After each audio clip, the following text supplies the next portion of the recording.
Okay, so lab and didactic will go hand in hand. The schedules are set up so that you're covering about the same material at around the same time. So you will be discussing things like chest anatomy in class here. And then you will go to lab and you will see how to position using that information. So you will discuss chest anatomy, you will discuss positioning, you will discuss the procedures, and then you will see them demonstrated in lab. And you will be doing them hands-on with practice markers from inside your group. So that way you can see like the theoretical in the classroom and then the practical in lab.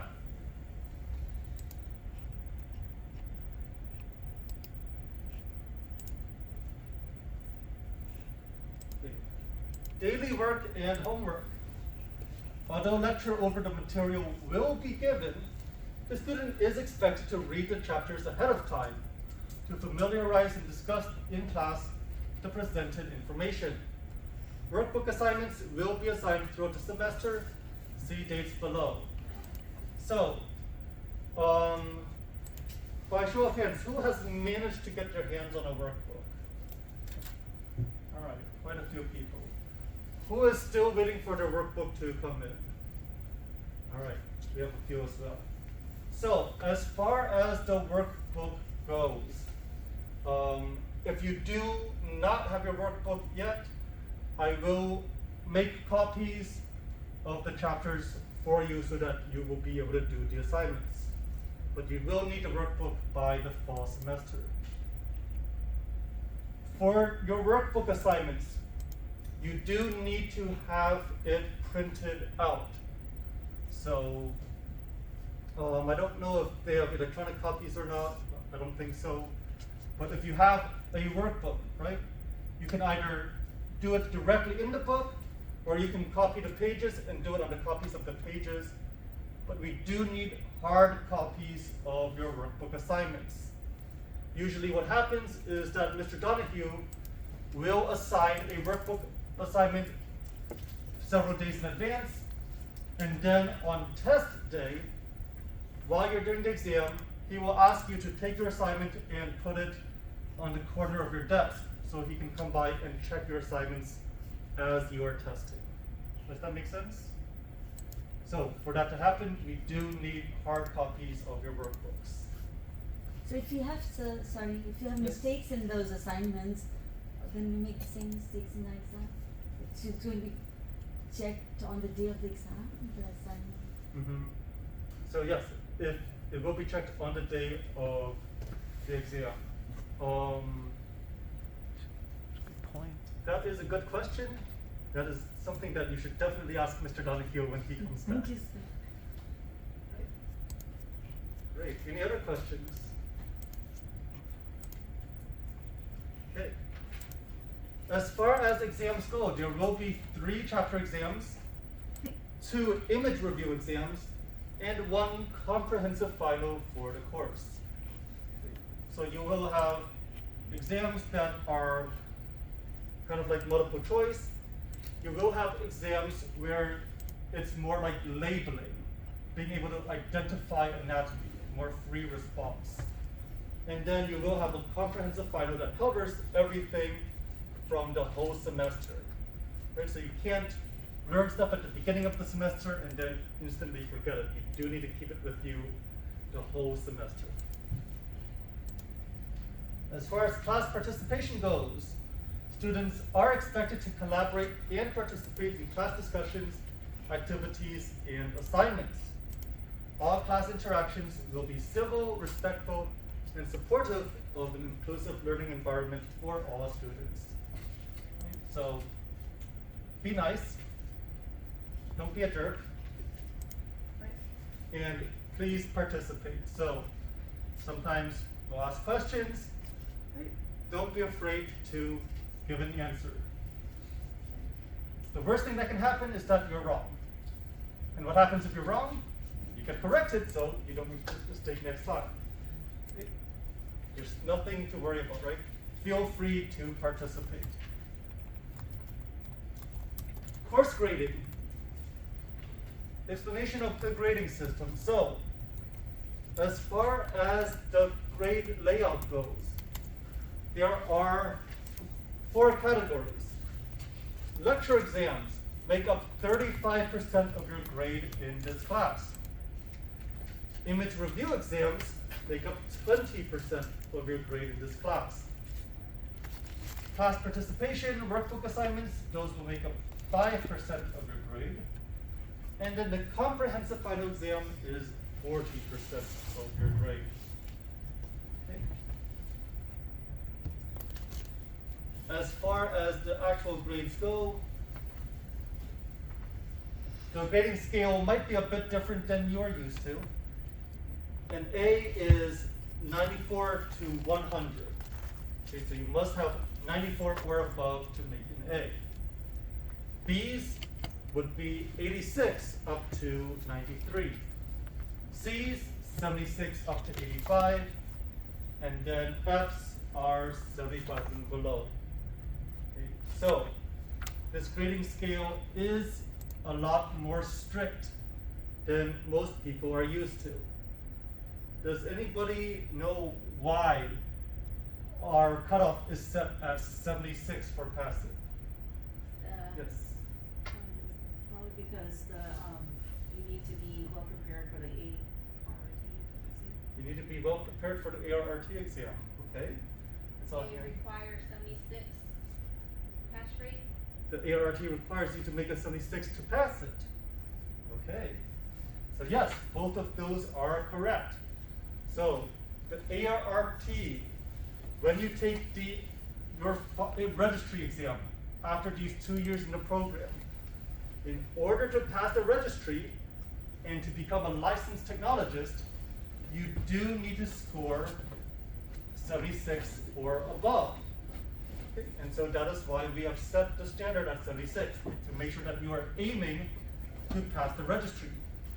Because if you are making 70s, right, which would be a C in other schools, a 70 would be failing for the registry. Right? So we don't want to aim low, we want to aim high. So that is why the grading scale is set up in such a way that it rewards people that try and aim higher than necessary, or than other schools. Right, so does that make sense? Okay, so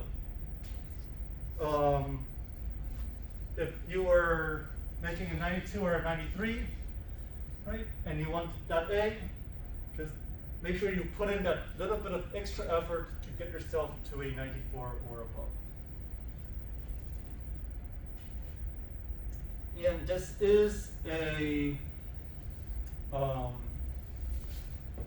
is a program-wide grading scale. So you will see this exact same grading scale for patient care, for introduction to RadTech, and for lab as well. Okay, so it doesn't matter which course you are in, the grading scale will stay the same. As far as course policies and information goes, we do have an inclusive learning environment statement. So the best learning environment, whether in the classroom, clinic, or laboratory, is one in which all members feel respected while being productively challenged. At Harris Health System, we are dedicated to fostering an inclusive atmosphere in which all participants can contribute, explore, and challenge their own ideas as well as those of others. Every participant has an active responsibility to foster a climate of intellectual stimulation, openness, and respect for diverse perspectives, questions, personal backgrounds, abilities, and experiences. Although instructors bear primary responsibility for its maintenance. A range of resources is available to those who perceive a learning environment as lacking inclusivity as defined in the preceding paragraph. If possible, we encourage students to speak directly with their instructor about any suggestions or concerns they have regarding a particular instructional space or situation. Alternatively, students may bring concerns to another trusted educator, staff, or administrator. So, basically, if you have any issues here in the classroom, if you feel that there are any issues, please do not hesitate to bring it to us as instructors. Right? If you don't feel comfortable bringing it to us directly, you can talk to one of the other instructors, or you can, or if you feel like that has not produced results, then you can try going up the chain of command. Okay, so please, if you feel like we are not giving you enough, or if we have not properly created a good learning environment for you, let us know so that we can try and change it, right? If you don't see anything, we can't fix anything. And then at that point, if you feel like nothing's being done, then you can go up to whoever's above you, in which case, Mr. Donahue. Okay.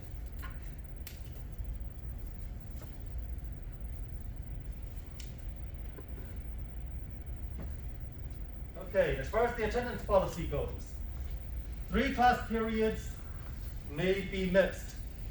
The without penalty part is still under discussion. Right, so we will let you know what our final decision on absences will be. That's something that we've been discussing with your senior class as well, because they had brought up concerns about the current attendance policy. Absences beyond the 3 missed class periods. So if you miss 4 days, 4 absences, you will unfortunately be asked to leave the program. So it is very important that you attend class. As one of my old professors used to say, if you wake up in the morning and you're not feeling that well, and you have to think to yourself, am I feeling so bad that I shouldn't go into class? You should go into class. If you wake up and you just feel dead and you can't think at all, that's probably when you should stay home. Right? But if you have to consider whether or not to come to class, you should probably come to class. Okay? Yes. So I know like COVID cases are on the rise, and Yes. if we happen to get sick or need more than 3 days, is there like a virtual option? for Hey. us? Yes, that is a good question. So, if you do get COVID, currently the policy is that you do need to quarantine for 5 days. During that time, you are allowed to, or we have been allowing some students to do virtual. Although it also depends on your own situation. So that's going to be more of a case-by-case basis at that point. So if you do happen to get COVID and you do need to quarantine, talk to Mr. Donahue and see what sort of options you have depending on how you are feeling. Great question, Joy. Any other questions? And then as far as COVID goes, those quarantine days will not be counted as absences, but they are counted as LOAs instead. They're counted as such? LOA, so leave of absence. Okay, number 2, penalties for late work. So work submitted after the specified due date will be given a grade of 0. So Mr. Donahue is pretty strict on that. Either turn it in on time or just get a 0. So please try and turn stuff in on time. Missed exams, makeup exams, or quizzes. A student who misses an exam will be expected to complete the exam the following didactic class day by 3 p.m. So if we suddenly had an exam today and we had some students that are missing, those students would be expected to make up the exam on Friday by 3 p.m. Okay. And these exams will be scheduled before or after classes begin or conclude. So we will not pull you out of a class to make up your exam. You will need to either come early or stay late in order to make up that exam. Okay, technology policies. We do have some digital etiquette reminders. Please turn off ringtones and other audible alerts on cell phones before class begins. Electronic devices for non-course related activities such as texting, emailing, or using social networking applications and sites are prohibited during course lecture. Okay, this is not a comprehensive list. Other non-course related things are also prohibited during lecture. So no watching YouTube, even if it's a cute cat video, no playing games on your phone, right? When you're in class, we do permit you to have the electronics out to take notes, to record, but please do not abuse that privilege and use it to do non-class related things. During exams, we ask that your phone be turned off and placed on the corner of your desk. Okay, so phone off, face down, corner of your desk during exams. We understand that there are emergencies, so if an emergency comes up and you do need to use your phone to take a call or something, please step outside the classroom to do so, and then come back in once you're done with the call. Okay? Any questions about that? Great. Let's see, number 5. Ethics. So ethical behavior is an essential component of learning. Students are expected to understand and adhere to Harris Health System's integrity policies. The faculty expects from the students a high level of responsibility and academic honesty. Scholastic dishonesty is what happens when a student commits, so any student who commits an act of scholastic dishonesty is subject to discipline. So this includes things like cheating, plagiarism, collusion, submission for credit of any work or materials that are attributable in whole or part to another person. Kind of goes along with plagiarism. Taking an examination for another person. Any act designed to give an unfair advantage to a student, or even the attempt to commit such acts. Okay, so please do not cheat. Please do not copy homework answers from other people. Please do not copy answers, period. Right? Just make sure that any work you submit is yours. Okay? And that you're not copying from someone else or from some website or anything like that. Okay? And please take your exams properly, because when it comes time to take the registry, it is pretty much impossible to cheat. If you try and cheat now, you're only cheating yourself out of a passing grade on the registry later. Resources for students. If you have a disability that requires an accommodation, please speak with an instructor or an administrator. And then finally, as a disclaimer, the instructor, Mr. Donahue, reserves the right to make modifications to this information throughout the semester. Right. So that pretty much takes care of all of the paperwork stuff. Yes? I have a question, but I don't know if you can answer it. Is he gonna let us know if he makes any changes to the syllabus? Yes. So if we make any changes to the syllabus, we will inform you. What sort of changes would we make to the syllabus?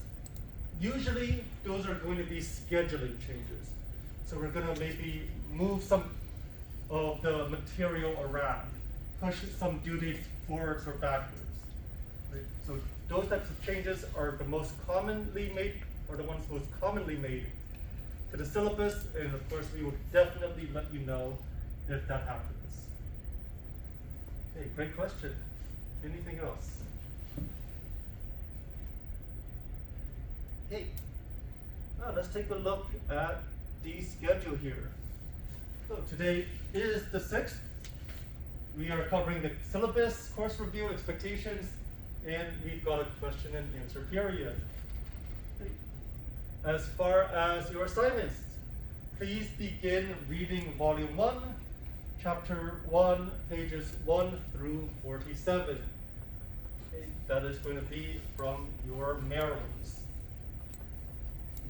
On Friday, we're going to discuss preliminary steps in radiography, practice standards, ethics, care of the room, image receptors, exposure charts, shielding, SID, collimation, and markers.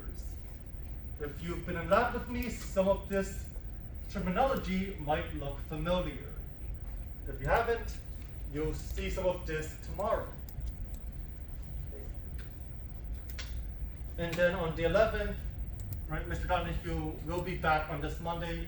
He will then take over and continue on with general anatomy and positioning terminology.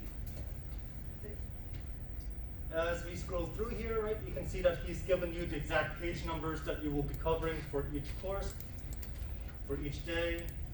Right, over here on the 20th, yes? I believe that on July 11th, he said that we have a PowerPoint. Yes, that is correct. Thank you for reminding me. So yes, on the 11th, when he comes back, he does want you all to have made an introductory PowerPoint, right? So just a brief way to introduce yourself to the class and to us as instructors. A bit easier than asking you to go through and try and repeat the same thing 5 times in a row, right? So yes, that is going to be due on the 11th as well. Here on the 20th, you can see you have your first exam. Your exam does cover 2 chapters. So, if you really want to be ahead of the game, this is the sort of stuff that you should be already looking over. So I have a Yes. I have never done a PowerPoint on my own myself. So would it be, I don't know how to where I should begin. Is Google or see? Okay, so for example, something like that would be a great opportunity to ask about during tutoring, right? So just try to schedule a time with me, and then we can discuss, for example, how you can go about setting up a PowerPoint. Thank you, sir. I appreciate it. All right. So as we go through, right, the rest of the month of July, right, you can see that we're getting into chest stuff, chest. First week of August, you're going to have your second exam over chapter 3, which is going to cover chest.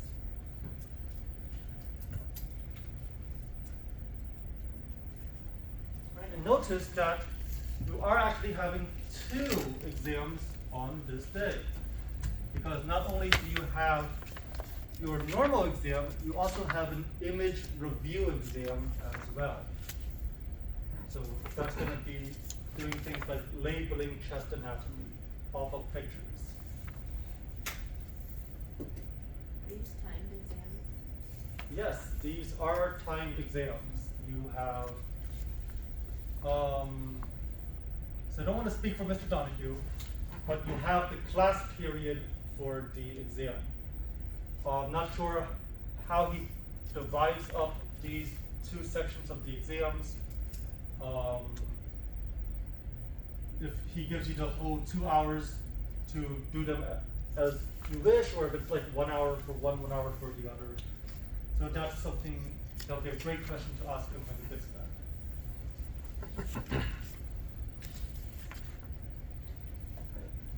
So in August, you have about 2 weeks to cover abdomen, and then you will have an exam over the abdomen as well. So like we said at the beginning, this semester you're going to be covering chest and abdomen. So, you have your exam, you review your exam, and then the week after we will have finals. And so finals will cover material that you have seen in all your previous exams, exams 1, 2, and 3. I will say this ahead of time. Knowing Mr. Donahue, he will not be using these exact same questions from exams 1, 2, and 3 in his final. He's got a giant test bank that he's going to pull different questions out of for your final. So, when you study, the important thing is that you are not studying the questions. Right? You're not studying the specific questions and the specific answers. You should be studying for the material itself. Right? If you understand the material, if you understand what the question is asking, then even if he takes that question and he twists it up and asks you a different way, you will still be able to answer it. Okay? So, make sure that you're not only trying to study individual questions, study the material as a whole. Okay. Any questions?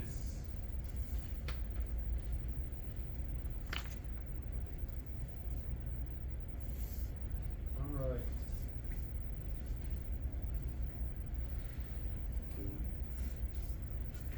And let me just check. In the corner, Carla? Yes. Okay, great. Awesome. Okay, so that pretty much covers his syllabus. I'm gonna take this time, since he's given it to me, to quickly go over my own syllabus as well for lab. Okay, just so that you can see we're kind of doing the same stuff.